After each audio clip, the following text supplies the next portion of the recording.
Whenever we talk about any host machine implementation, management, configuration, and monitoring, so in this regard, Windows and Admin Center provide number of tools for Windows Server operating system. So here you can see I have my host machine running inside the Windows Admin Center.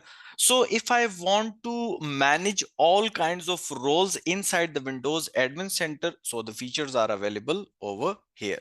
So here you can see we have, now where are the options? Here we have roles and features. So when I click on the roles and features button, so all the installed roles available over here, and if I want to add some other roles on this host machine, so I can also perform all these tasks.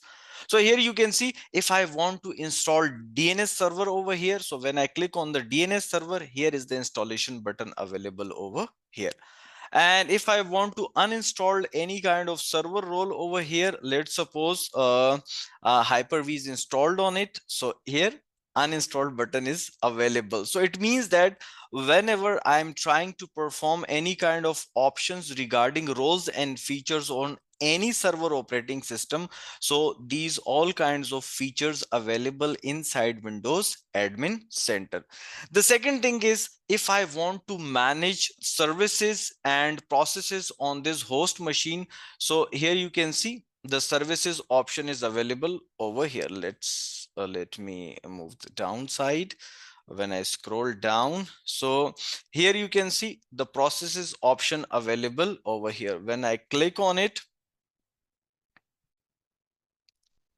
so all running processes available over here, I can select them, I can start them, stop them, and if I want to kill any process inside my processes option, so I can also perform all these kinds of actions over here. In the same manner, if I want to perform any kind of tasks related to the services, so here the services option available inside a single window. So I'm just trying to provide all the capabilities and features inside the Windows Admin Center, so you can perform lots of tasks and operations as per your own needs. Here you can see if I want to stop any kind of service, so when I click on the service button, so all kinds of detail options available over here.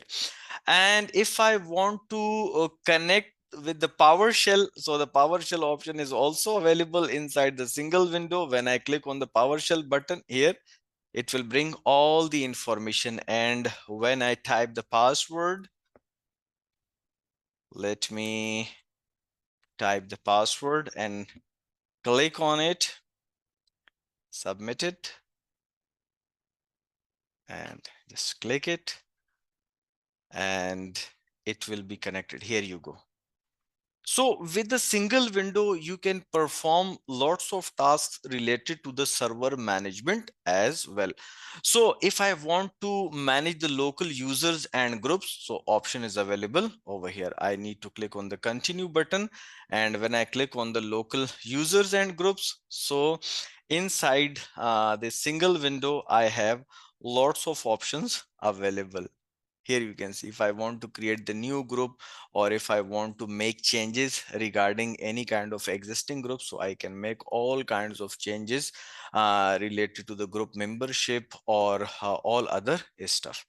And if I want to explore further, so the event option will also be available over here. Let me click on the event option. It is not available over here. Here, when I click on the events, so with the presence of Windows Admin Center, you don't need to open multiple windows and perform lots of options on separate windows. Here you can see if I want to see options regarding the applications, So I just need to click on the applications and all the information will be available in a single window. And if I want to manage the firewalls and the devices and all other stuff related to the server management, I can easily perform with a single click. So I hope that you get another idea how to manage server machine or a host machine inside Windows Admin Center. So in the coming episode, we will definitely explore further more options regarding the Windows Admin Center.